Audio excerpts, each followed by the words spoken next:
Lag! Tara dito, bilis! Nag-comment si Deme, sabi niya, saan po ba kayo nagkakilala?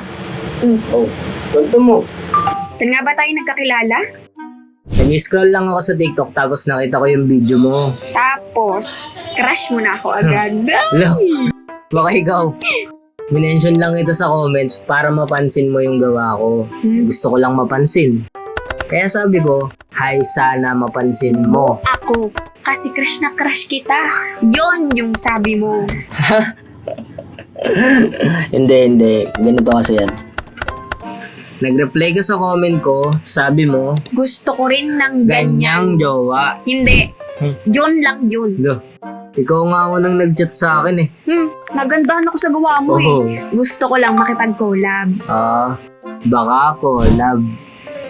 Huwag na kayong maniwala dyan.